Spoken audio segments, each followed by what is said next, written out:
गुजरात के गांधीनगर में बीजेपी के ऑफिस श्री कमलम में बड़ी बैठक। प्रधानमंत्री मोदी, अमित शाह और सीआर पाटिल शामिल हुए। गांधीनगर के वृंदावन सोसाइटी में अपनी मां से मिले प्रधानमंत्री मोदी, उनके साथ कुछ समय बिताया। अहमदाबाद के राणे बूथ पर प्रधानमंत्री मोदी कल डालेंगे वोट। पोलिंग बूथ पर की गई विशेष तैयारी।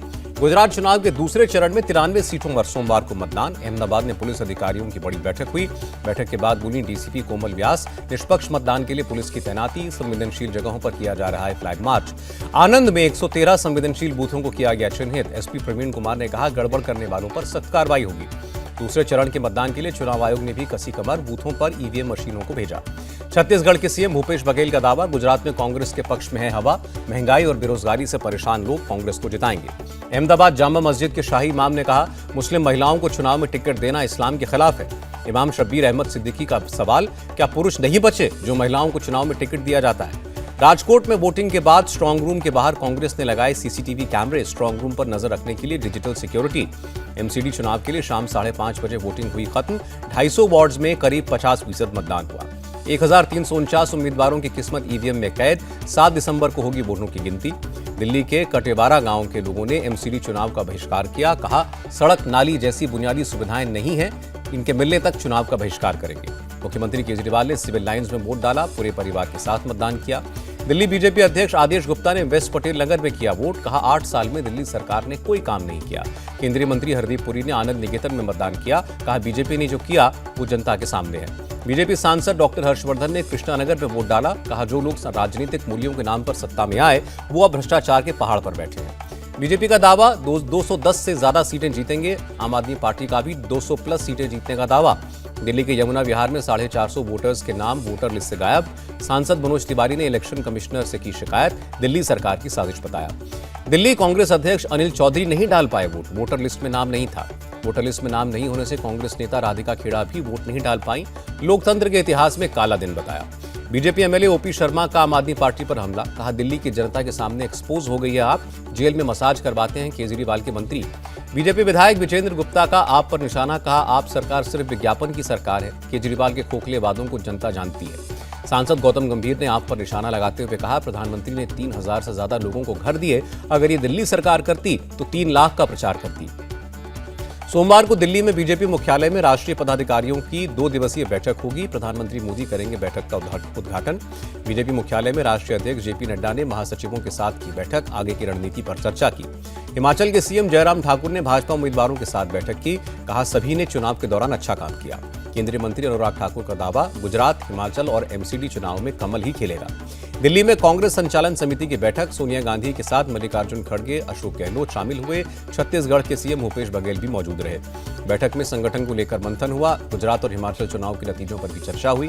संसद के शीतकालीन सत्र में शामिल नहीं होंगे राहुल गांधी। भारत जोड़ो यात्रा की वजह से फैसला, केसी वेणुगोपाल ने जानकारी दी। छत्तीसगढ़ के रायपुर में होगा कांग्रेस का पूर्ण अधिवेशन। फरवरी के दूसरे हफ्ते में 3 दिवसीय मीटिंग। सीडब्ल्यूसी की बैठक में फैसला। एमपी के पूर्व सीएम कमलनाथ का बीजेपी, आरएसएस और बीएचपी को खुला चैलेंज। कहा, राहुल गांधी के पास धर्म और अध्यात्म पर गहरा ज्ञान है, कोई भी आकर चर्चा कर ले। कमलनाथ का बयान, भारत जोड़ो यात्रा से असली राहुल गांधी सामने आए। यात्रा में जुटी भीड़ गवाही दे रही है, राहुल से डरती है बीजेपी। भारत जोड़ो यात्रा में पाकिस्तान जिंदाबाद का नारा लगने का मामला। कमलनाथ बोले, नारा वो लगाएंगे जो यात्रा को डिस्टर्ब करना चाहते हैं। छत्तीसगढ़ के सीएम भूपेश बघेल ने हिमाचल चुनाव पर बयान दिया। कहा, वहां से अच्छे संकेत मिल रहे हैं, कांग्रेस की सरकार बनेगी। एमपी से राजस्थान पहुंचने पर कांग्रेस की भारत जोड़ो यात्रा का भव्य स्वागत। कार्यक्रम में सीएम गहलोत और कमलनाथ मौजूद रहे। स्वागत कार्यक्रम में मंच पर ट्राइबल डांस करते दिखे राहुल गांधी। मुख्यमंत्री गहलोत और सचिन पायलट, साथ ही कमलनाथ भी झूमे। राहुल गांधी ने कहा, गूडसे और सावरकर की नहीं, महात्मा गांधी की पार्टी है कांग्रेस, हम मेहनत करना जानते हैं। अशोक गहलोत ने मोदी सरकार पर निशाना साधा। कहा, देश में महंगाई और बेरोजगारी बहुत ज्यादा। सीएम गहलोत ने कहा, ईडी सीबीआई ने आतंक मचा रखा है, इलेक्शन कमीशन पर भी दबाव है। कांग्रेस नेता सचिन पायलट ने कहा, राजस्थान में पार्टी एकजुट है, भारत जोड़ो यात्रा को ऐतिहासिक बनाने पर फोकस है। सचिन पायलट ने कहा, कुछ लोग विवाद खड़ा करने की कोशिश करेंगे। मैनपुरी उपचुनाव को लेकर केशव प्रसाद मौर्य का दावा, मैनपुरी में निष्पक्ष चुनाव, सपा की साइकिल पंचर होने और कमल का फूल खिलने की गारंटी। मैनपुरी उपचुनाव को लेकर बोले शिवपाल यादव, हम निष्पक्ष चुनाव चाहते हैं लेकिन बीजेपी गड़बड़ कर रही है। खतौली उपचुनाव से पहले पुलिस का एक्शन, शराब और पैसा बांटते 6 लोगों को गिरफ्तार किया। वाईएसआरटीपी चीफ वाईएस शर्मिला का बयान, मैं पदयात्रा शुरू करना चाहती हूं, तेलंगाना पुलिस मुझे कारण बताओ नोटिस भेज रही है। विशाखापट्टनम में नेवी डे पर नौसेना ने किया शौर्य प्रदर्शन। कार्यक्रम में राष्ट्रपति द्रौपदी मुर्मू शामिल हुई। नेवी डे के मौके पर विशाखापट्टनम में दिखा शानदार नजारा। नौसेना के जहाजों को लाइटों से सजाया गया। नेवी डे पर नेशनल वॉर मेमोरियल पहुंचे सीडीएस और तीनों सेना प्रमुख। शहीदों को दी श्रद्धांजलि, फूल चढ़ाकर किया नमन। नेवी डे पर बोले एडमिरल आर हरिकुमार, हम राष्ट्रीय हितों की रक्षा के लिए युद्ध के लिए हमेशा तैयार, भविष्य में और सशक्त बनने की जताई प्रतिबद्धता। प्रधानमंत्री मोदी ने वीडियो ट्वीट करके नेवी डे की बधाई दी। नेवी के इतिहास, ताकत और समर्पण की तारीफ की। यूएई यात्रा पर जाएंगे केंद्रीय मंत्री Jitendra Singh. Abu Dhabi space debate में हिस्सा लेंगे। इजरायल के प्रेसिडेंट के साथ उद्घाटन समारोह को संबोधित करेंगे। राजस्थान के उदयपुर में पहली G20 शेरपा मीटिंग की शुरुआत। एयरपोर्ट पर G20 देशों के प्रतिनिधियों का पारंपरिक तरीके से स्वागत। G20 में भारत के शेरपा अमिताभ कांत ने कहा, वैश्विक मंदी, यूरोपीय देशों में राजनीतिक संकट समेत कई चुनौतियां सामने हैं।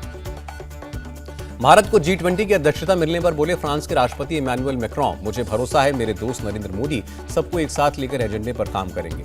उत्तराखंड के औली में इंडियन आर्मी और अमेरिकी आर्मी के जवानों ने रॉक कॉन्सर्ट का आयोजन किया। मस्ती में झूमते दिखे जवान। ICAO की वैश्विक विमानन सुरक्षा रैंकिंग में भारत 48वें स्थान पर। 4 साल पहले 102वें स्थान पर था देश। टॉप पर सिंगापुर। जेएनयू में फिर विवाद बढ़ा। अब हिंदू रक्षा दल ने मेन गेट पर लिखे कम्युनिस्ट भारत छोड़ो के नारे। गोरखपुर में मुख्यमंत्री योगी का जनता दरबार, लोगों की समस्याएं सुनी, अधिकारियों को सुलझाने का आदेश दिया। महाराणा प्रताप शिक्षा परिषद के कार्यक्रम में शामिल हुए योगी, कहा राष्ट्रभक्त नागरिक ही अपने राष्ट्र के विकास के लिए काम करते हैं। योगी ने कहा दुनिया में बढ़ रही है भारत की इज्जत, भारत दुनिया की 5वीं सबसे बड़ी अर्थव्यवस्था बनी। गोरखपुर में सीएम योगी ने कबड्डी प्रतियोगिता के समापन समारोह में भी हिस्सा लिया। कहा प्रतिभावान खिलाड़ियों का चयन होगा। लखनऊ में पूर्व विधायक विजय मिश्रा की बहू का फ्लैट हुआ कुर्क। सुशांत गोल्फ सिटी में फ्लैट की 11.5 करोड़ है कीमत। काली कमाई से खरीदा गया था फ्लैट। हरदोई में 12 दिन पहले लापता लड़की का शव मिला। रेप की कोशिश के दौरान किया मर्डर। पुलिस ने 2 आरोपियों को गिरफ्तार किया। एक आरोपी इरफान ने पुलिस हिरासत से भागने की कोशिश की। पुलिस कार्रवाई में पैर में गोली लगी, अस्पताल में भर्ती। बहराइच में साल 2020 के हत्याकांड का पुलिस ने किया खुलासा। 2 आरोपी गिरफ्तार। आपसी रंजिश में हुई थी मुबारक नाम के शख्स की हत्या। मुबारक को आरोपियों ने गन्ना काटते देख लिया था। बदला लेने के लिए मारपीट की। सर पर चोट लगने की वजह से गई थी जान। बलरामपुर में पीसीएफ खाद गोदाम पर जिला कृषि अधिकारी का छापा। डीएपी की 5000 बोरी गायब, 2 आरोपी गिरफ्तार। फिरोजाबाद में मेडिकल कॉलेज में एक छात्र की आत्महत्या का मामला। कॉलेज के प्रिंसिपल समेत 5 लोगों पर केस दर्ज। उत्तराखंड के सीएम धामी ने स्मार्ट सिटी मिशन के तहत दून कनेक्ट इलेक्ट्रिक बसों को झंडी दिखाकर रवाना किया। बस में सफर भी किया। उत्तराखंड में अंकिता मर्डर केस की जांच पूरी हुई। एडीजी लॉ एंड ऑर्डर ने कहा जल्द चार्जशीट फाइल होगी। भागलपुर के पीरपैंती थाना क्षेत्र के सिंघिया पुल के पास एक महिला की चाकू गोदकर हत्या, 5 लोग गिरफ्तार।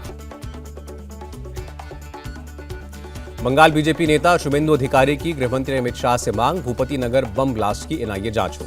राजस्थान के भरतपुर में बीजेपी नेता ने कांस्टेबल को थप्पड़ मारा। बीच सड़क पर गाड़ी हटाने के लिए कहने पर आया गुस्सा। एएसपी बोले जांच की जा रही है। सीकर में गैंगस्टर राजू मर्डर केस में पुलिस को सफलता। वारदात में शामिल 6 आरोपी गिरफ्तार। सीकर में गैंग वॉर पर बोले एडीजी क्राइम सीन को किया जाएगा रिक्रिएट। सभी पहलुओं की जांच होगी। सीकर हत्याकांड पर सीएम गहलोत का ट्वीट, फास्ट ट्रैक कोर्ट में सुनवाई करके दी जाएगी कड़ी सजा। गहलोत ने कहा प्रदेश में अपराधियों के कुछ गैंग अभी भी एक्टिव हैं, ये दुख की बात है। सीकर गैंग वॉर पर बोले आरएलपी चीफ हनुमान बेनीवाल, घटना की सीबीआई जांच हो। आरोपी के तार कांग्रेस नेता से जुड़े हैं। हनुमान बेनीवाल ने चेतावनी दी, जरूरत पड़ी तो भारत जोड़ो यात्रा में भी बाधा डालेंगे। हम पीड़ित परिवार के लिए न्याय चाहते हैं। पंजाब के तरनतारन में पुलिस और बीएसएफ का ज्वाइंट ऑपरेशन, 3 किलो हेरोइन के साथ ड्रोन बरामद। एमपी के सीएम शिवराज सिंह चौहान ने टांटिया भील चौराहे पर जननायक टांटिया मामा भील की प्रतिमा का अनावरण किया। शिवराज सिंह चौहान की 2 टूक एमपी की धरती पर लव जिहाद का खेल नहीं चलने देंगे। एमपी के रतलाम में दर्दनाक हादसा, सड़क किनारे खड़े लोगों को ट्रक ने कुचला, 6 की मौत, कई घायल। एमपी के दामोह में तेंदुए ने एक शख्स पर हमला किया। लोगों ने पत्थरबाजी करके तेंदुए को मार डाला। छत्तीसगढ़ के कुर्दी गांव के लोगों का बड़ा फैसला, शराब के कारोबार को किया प्रतिबंधित। नशेड़ियों को सफाई और शिक्षा के काम में लगाया। कर्नाटक के 48 लाख बच्चों को लगेगा दिमागी बुखार से बचाने के लिए टीका। प्रदेश के स्वास्थ्य मंत्री ने जानकारी दी। पुडुचेरी के कई इलाकों में भारी बारिश, सड़कें दरिया में तब्दील हुई। दिल्ली की हवा फिर हुई प्रदूषित। सरकार ने गैर जरूरी निर्माण कार्यों पर रोक लगाई। पहले वनडे में बांग्लादेश ने भारत को 1 विकेट से हराया। भारत ने 10 विकेट खोकर बनाए थे 186 रन। बांग्लादेश की तरफ से कप्तान लिटन दास ने 41 और मेहंदी हसन मिराज ने नाबाद 38 रनों की पारी खेली। पहले बल्लेबाजी करते हुए भारत की तरफ से केएल राहुल ने 73 रनों की पारी खेली। कप्तान रोहित शर्मा ने 27 रन बनाए। बांग्लादेश के गेंदबाज शाकिबुल हसन के सामने ढेर हुई टीम इंडिया के सभी धुरंधर। कप्तान रोहित शर्मा, विराट कोहली समेत 5 खिलाड़ियों को आउट किया। 27 रन की पारी खेलकर रोहित शर्मा ने तोड़ा मोहम्मद अजहरुद्दीन का रिकॉर्ड। भारत के लिए वनडे में सर्वाधिक रन बनाने वाले छठे बल्लेबाज बने।